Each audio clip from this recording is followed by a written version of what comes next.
অ' মা, এই ওচৰৰ টিপি যে পাৰ্লাৰ এখন নতুনকৈ খুলিছে, তাৰ বিয়া হৈছিল নহয়। এতিয়া দেখোন মাকৰ ঘৰতে আছে। কি বা হ'ল? কি হ'ব আৰু? আইঅ' যিখন মুখ, তাইনো একেবাৰে এই শহুৰবাৰীত টিকিব পাৰিবনে? মই আগতে মাকক কৈছিলোঁ, ভালকৈ চাই চিতি বিয়া দিব বুজিছে, আপোনাৰ ছোৱালীক শিক্ষা দিব একেবাৰে। মোৰ কথা নুশুনে নহয় তেতিয়া একেবাৰে। আইঅ' মোক দেখিলে একেবাৰে ইফাল মাৰ একদম লৰ মাৰকে বুজিছেনে? এতিয়া ক'তনো আৰু বিয়া হৈছিল নহয়, এবছৰো থাকিব নোৱাৰিলে, একেবাৰে মাকৰ ঘৰলৈ হুকৈ উভতি আহিল। তাকে মই দেখিলোঁ মাকৰ ঘৰৰ সন্মুখতে একেবাৰে পাৰ্লাৰ এখন খুলি থৈছে একেবাৰে। মই বিচুতি খালোঁ একেবাৰে।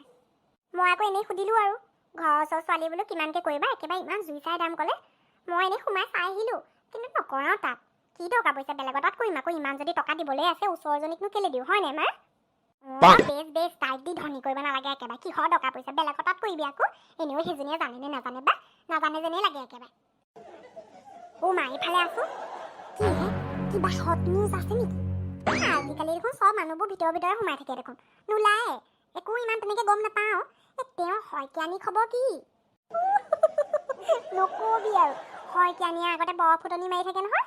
ল'ৰাই আনিলে একেবাৰে বেলেগ এজনী ডাং কাটি, কৈছোঁ নহয় একেবাৰে। এতিয়া ঘৰৰ পৰা নোলোৱাই হ'ল একেবাৰে। বোৱাৰী যি পাইছে মানে কি কবি আৰু। ময়ো শুনিছিলোঁ মানুহবোৰে কৈ আছে ইমান ডাং কাটি বোলে একেবাৰে, ঘৰৰ বোলে কামেই নকৰে বোলে একেবাৰে, বৰ দম দি থাকে বোলে। শিক্ষা পাই গৈছে, কি কৰিবি আৰু। আজিকালি যে মানুহবোৰ আৰু দেই সঁচাকৈ আমাৰ নিচিনা কিন্তু একদম কমহে কিন্তু। মই মোৰ বোৱাৰীক কণ্ট্ৰলত ৰাখোঁ বুলিহে, নহ'লে এই ফেৰি দেখিলাহেঁতেন একেবাৰে ঘূৰি ফুৰিলেহেঁতেন, মোকো একেবাৰে দিলেহেঁতেন গছক দুটামান বুজিছা। সেইটো হয় কিন্তু পিছে মা, তই কণ্ট্ৰল কৰি ৰাখিছ বুলিহে, নহ'লে তাই কম নাছিল নহয়।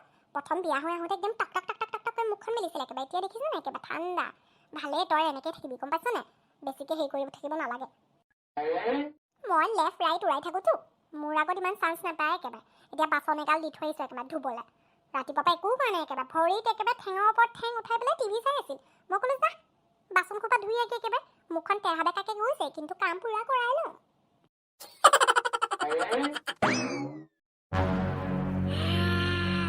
মাক জীয়েক দুইজনীয়ে মোৰ বদনাম গাই আছে হা? এই দুজনীক নহয় শিক্ষা দিব লাগিব।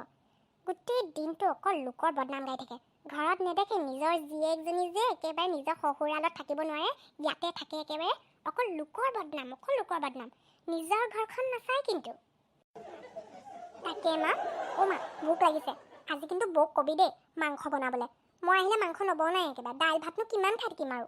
বা কেতিয়াবা আহিলেতো মাংস বনাই, এইজনী যে সদায় দুদিনৰ পিছতে গুচি আহে একেবাৰে। মাংস বনাম ডেং বনাম মাংস, দাইল ভাতে পাবি, কঁঠালৰ গুটি কেইটামানহে দিম দাইলত। দেখিছোঁ তই আহিলে মাংস নবনাই, তই যোৱাৰ পিছতে মাংস বনাই, কম নহয় এজনী। সঁচাকৈ মা বৌ কিন্তু বহুত বেছি হৈছে কিন্তু একেবাৰে। আজিকালি মই দেখোঁ অকলে খাই থৈ দিয়ে, আৰু মই যেতিয়া আহোঁ একো নিদিয়ে কিন্তু। বৰ আপোন পেটীয়া বুজিছেনে, মাকৰ ঘৰত একো শিক্ষা দি অহা নাই, ইমান টাইট কৰাৰ পিছতো এজনী এনেকুৱা, আৰু দিব লাগিব ৰ। অ' বোৱাৰী এইফালে আহাচোন। কি হ'ল মা, বাচন ধুই আছিলোঁ নহয়, এনেকৈ সঘনাই মাতি নাথাকিব, কামবোৰ পৰি থাকে, তাৰপিছত আকৌ আপুনিয়ে শুনাব কাম নকৰোঁ বুলি। দেখিছ এইজনী মুখৰ কথা, অ' মা বেছি হৈছে এজনী। বোৱাৰী কি হৈছে, গৰম বেছি পৰিছে নেকি? আখৈ ফুটা দি শব্দ একেবাৰে মুখত ফুটিছে যে। মা বাহিৰত ৰ'দ ওলাইছে, গৰমটো পৰিছে, অকল আপোনাৰ কাৰণে গৰম নহয় নহয়, মোৰ কাৰণেওতো গৰম পৰিছে। বাবা বৰ কথা একেবাৰে ন হে, আমিবোৰে 40-40টা মানুহ প্ৰত্যেক দিনা ভাত চাত ৰান্ধি খুৱাইছিলোঁ, কিন্তু এনেকুৱা এক্টিং দি নাপালোঁ আকৌ। সাধাৰণ বাচনকেইটা ধুওঁতেই ইমান একেবাৰে ৰূপ দেখিব লগা হৈছে, আৰু ইমান গৰম পৰিলেও আমি আকৌ এনেকুৱা কাপোৰ পিন্ধা নাছিলোঁ, বহুত আজাদি পাইছতো, সেইকাৰণে এনেকুৱা হৈ গৈছে। মা চাওক দেই, আপুনি লাগিলে যিমান গালি আপুনি পাৰিলেও মই এই শাৰীখন একেবাৰে বাংলাদেশী নিচিনাকৈ আঁঠুৰ ওপৰত পিন্ধি পেলাই ঘূৰি ফুৰিব নোৱাৰোঁ আকৌ, তাতকৈ এই ফ্ৰকটো পিন্ধি থকাই ভাল। ঘৰত কোননো আহে এতিয়া দুপৰীয়াখন? অ' মা তাইটোক বাংলাদেশী বুলি ক'লে। কথাকেইটা কওঁতে দেখোন টক একেবাৰে কথাকেইটা কৈছ হা? এটা কাম কৰ যা, মাংস বনাগে। মোৰ ছোৱালীজনী আহিছে নহয়, সদায় ছোৱালীজনী আহোঁতে একেবাৰে মাংস নবনা, তাই যোৱাৰ পিছতহে মাংস বনে। এইবাৰ কিন্তু তাই থাকোঁতে মাংস বনিব লাগিব। আপোনাৰ ছোৱালী মাংস খাব মন গৈছে, আপোনাৰ ছোৱালীক কওক আকৌ মাংস বনাবলৈ। তাই দেখোন দুদিনৰ পিছে আহি থাকে, ঘৰত দেখোন বেছিয়ে থাকে, শহুৰালত নাথাকে। কিনো দৰকাৰ পৰিছে বাকী যি কিটা বস্তু আছে লৈ আনি পেলাই ঘৰতে থাকিবলৈ কওক অকল লোকৰ বদনাম গাই ফুৰে নিজৰ ছোৱালীজনীক নাচায় কথা নাই বতা নাই সংসাৰৰ বদনামবোৰ বহি বহি গাই থাকিব আৰু মোক ক'বলৈ আহিছে তই দেখোন কৈছিলি বৌক টাইট কৰি ৰাখ এয়া টাইট কৰিছ তই হা মুখে মুখে কথা কৈছে আজি মই ঘৰত অহাৰ কাৰণে তাই প্ৰশ্ন কৰিছে মই মোৰ ঘৰলৈ আহিছোঁ আৰু তাই কথা শুনাই দিলে মা মই আৰু নাহোঁ আৰু সঁচা নাহোঁ মই নাহোঁতো নাহোঁ মাংসও খাবলৈ নাই ইমান কথা শুনাই দিলে এতিয়া মই নিজৰ ঘৰত নিজে আহিব নোৱাৰোঁ মানে মই পৰৰ হৈ গ'লোঁ ৰচোন ৰ তাইৰ কথাতে তই ইমান দুখ ধৰিবলৈনো কি দৰকাৰ পৰিছে এইখন তোৰহে ঘৰ বহ বৌয়ে কিন্তু মোক বহুত তিৰস্কাৰ কৰিলে মই সঁচাকৈ নাথাকোঁ ইয়াত তই চিন্তা নকৰিবি মই কথা এটা চিন্তা কৰিছোঁ এতিয়াই ফোন কৰি ভনীহঁতৰ গাঁৱৰ মানুহক মাতি পঠিয়াওঁ তাহাঁতি বহুত দিনৰ পৰা কৈ আছিলে ভাত সাজ খাবলৈ মাতিবলৈ গৰমত মজা পাই যাব তোৰ কাৰণে মাংস নবনাওঁ বুলি কৈছে নহয় কেনেকৈ নবনাব এতিয়াতো বনাবই লাগিব আলহী মাতি দিলে তই ইয়াতে থাক মই এতিয়াই মাতি থৈ আহিছোঁ মা তাই মোক বহুত লাজ দিলে মই কিন্তু মাংসও খাম মাছো খাম খাবি কেনেকৈ নাখাবি তাই বনাব বনাবলৈ বাধ্য কৰি দিম নহয় মই এতিয়া বজাৰ কৰি আনো আৰু তাইহঁতক মাতি দিওঁ গোটেই সোপা আহি যেতিয়া ডকচি খাব নহয় বনাই বনাই তাই একেবাৰে কষ্ট পাই যাব মাক ক'লৈ গ'ল ভালেই হ'ল অকণমান গ'ল পাই মই অকণমান দেৰি আৰাম কৰিব পাৰিম আৰু সঁচাকৈ মানে কৈছোঁ নহয় নিজৰ কাৰণে দুখেই লাগি যায় বাচনগাল ধুই ধুই হাতকেইখন বেয়াই হৈ থাকিলে একেবাৰে আৰু নিজৰ জীয়েকজনী একো এটা কাম নকৰে অকল মাকৰ লগত সংসাৰ বদনাম মুকাই থাকিব আৰু ঠেঙৰ ওপৰত ঠেং উঠাই পেলাই একেবাৰে মোক অৰ্ডাৰ দিব মাংস খায় এইটো খায় চিকেন ললিপপ খায় মই চাকৰণিহে যেনিবা মোৰ কাৰণে গৰম চৰম নাই এই গৰমত জুইৰ ওচৰত কেৰাহীত একেবাৰে ভাজি চাজি বনাওঁতে মোৰ কষ্ট হৈ যায় তাতে মাংস খায় মাছ খায় বিবিধ খানা একেবাৰে আজিলৈকে মোক কিবা বনাই খুৱাইছেনে এইকেইজনী নাথাকোঁতে অকণমান টোপনি মাৰি লওঁ নহ'লে অহাৰ পিছত আকৌ চাহ পকৰা কি খাব সেইসোপা হেল্ল' মানুহজনী পাকঘৰ নে কি বাৰু এই বৈদ্য গৰমত এই গোটেইগাল মানুহ মাতি দিছে মই বাৰু কেনেকৈ বনাম এতিয়া কিহে পাইছে বাৰু এখেতে খবৰটো দিলে বুলিহে নহ'লে যে মই পাগল হৈ গ'লোহেঁতেন কি কৰোঁ বাৰু এই গৰমত ইমান গাল মানুহ মই কেনেকৈ ৰান্ধি খুৱাম বাৰু তাতে মোৰ গাটোও বেয়া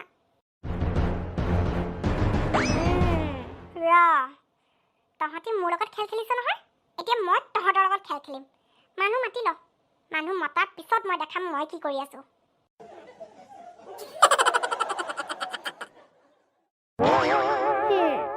লাইট জ্বলাই সজাই পৰাই ৰ'লোঁ এতিয়া এইকেইজনী আহাৰহে আৰু দেৰি বাহ চোতালখন দেখোন একেবাৰে সজাই পৰাই ৰাখিছে একেবাৰে এই যেনিবা কিবা বিহু পূজাহে হৈছে মা মুখে মুখে বৰ কৈছিলে নহয় তাৰপিছত গোটেইবোৰক মাতি দিলোঁ গম পালে চাগে সেইকাৰণে থটমট খাই একেবাৰে চাফা চিকুণ কৰিছে মই কৈছিলোঁ নহয় তাইক মই টাইট কৰি ৰাখোঁ এতিয়া চা মাংস কি মাছ মাংস হাঁহৰ মাংস চব বনাব একেবাৰে কি নবনাই চা এতিয়া বৰ আহিছিলে নহয় মুখে মুখে কথা ক'বলৈ একেবাৰে টকটককৈ পালে মছলা একেবাৰে টাইট হৈ গ'ল দেখিছ মোৰ পৰা শিকিবি পিছলৈ তোৰো কামত আহিব সঁচাকৈ দেই মা মানিব লাগিব কিন্তু টাইট কৰাত কিন্তু তই একেবাৰে এক্সপাৰ্ট এক্সপিৰিয়েঞ্চ আকৌ এইবোৰ গোটেই দিনটো বহি বহি লোকৰ ঘৰৰ বদনাম গাই থাকোঁ নহয় চব জানো কোনে কি কয় একেবাৰে সেইকাৰণে টাইট কৰাত এক্সপাৰ্ট এইকেইজনী আহিলে চাগে দেই একদম ষ্টাৰ্ট কৰি দিওঁ এক্টিং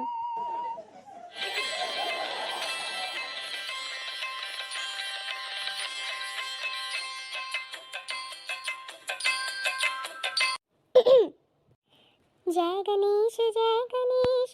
गणेश देवा माता जाकी पार्वती पिता महादेवा जय गणेश देवा माता जाकी पार्वती पिता महादेवा एक दंत दयावंत चार भुजाधारी माथे सिंदूर सोहे मूसे की सवारी अंधन को आँख देते कोढ़न को काया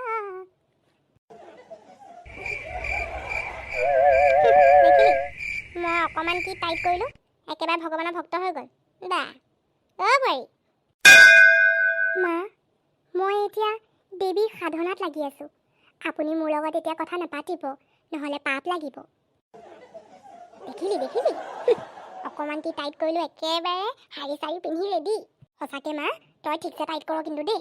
পিছে মা আলহী আহিছে নহয়, এতিয়া তাইক বনাবলৈ ক আকৌ, পূজা কৰি থাকিলে কেনেকৈ হ'ব? হেৰি নহয় বই, শাৰী চাৰী পিন্ধি পূজা কৰিছা ঠিকে আছে, কিন্তু মই আকৌ আলহী মাতি দিছোঁ দেই। কমেও একেবাৰে 20-15জন মানুহ হ'ব। এতিয়া মাছ মাংস আৰু চব্জি তব্জি আনি থৈছোঁ, বনাবহে দেৰি আৰু দেই। আমি দুজনী অকণমান পাৰ্লাৰ হৈ আহোঁ। মা মই আপোনাক ক'লোঁ নহয়, দেৱীৰ সাধনাত লাগি আছোঁ। মই চকুও নেমেলোঁ এতিয়া, চকু মুদিয়ে থাকিম মা। আপোনালোকে যাক মাতিছে তাহাঁতৰ কাৰণে আপুনিয়ে খানা চানা বনাওক। এতিয়া মই একো কৰিব নোৱাৰোঁ, মই 24 ঘণ্টা ব্ৰতত আছোঁ মা।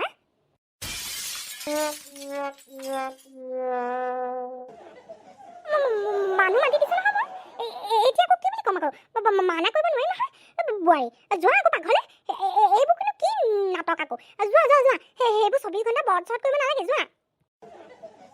এই ব্ৰত মই এতিয়া কৰিলোঁ মা, আৰু এতিয়া যদি মাজতে ভাঙিবলৈ হয় তেনেহ'লে গোটেই ঘৰখনৰ ওপৰত সাও লাগিব আকৌ। ঘৰলৈ অহা আলহীও ভাবকচোন, যদি আপুনি মোক এতিয়া খটুৱাই আলহীক মই কৈ দিম নহয়, কি বুলি ভাবিব? এনেকুৱা কৰিব নাপায় নহয় মা, বেছিকৈ কথা পাতি নাথাকিব, এতিয়া মোক ডিষ্টাৰ্ব নকৰিব। মই একেবাৰে সাধনা কৰি আছোঁ, ইয়াৰ পৰা যাওকচোন, একেবাৰে যাওক, গুচি যাওক, ইয়াৰ পৰা গুচি যাওক, নহ'লে সাও লাগিব, মই কৈ দিছোঁ, গুচি যাওক দেই। ওম ত্ৰ্যম্বকম যজামহে সুগন্ধিম পুষ্টিবৰ্ধনম উৰ্বাৰুকমিব বন্ধনান মৃত্যুমুক্ষীয়ামামৃতাৎ। মা তাই দেখোন মহামৃত্যুঞ্জয় জাপ কৰিছে মা। মানুহবোৰ মাতি দিলোঁ যে এতিয়া কি কৰোঁ বাৰু? মই যে মাংস মাছ বনাব নোৱাৰোঁ দেই মা, মই যে যাওঁ দেই ইয়াৰ পৰা। গোটেই সোপা আহিব, মৰিলোঁ আৰু দেই, গৰমত কোনে বনাব? মই যে যাওঁ দেই মা, ঘৰলৈ যাওঁ, এখেতে ফোন কৰিছে। ৰ মই অকলে কেনেকৈ বনাম? 15-20টা মানুহৰ খানা মই কেনেকৈ বনাম? এইজনীয়ে নাটক কৰিছে। হয় ৰ।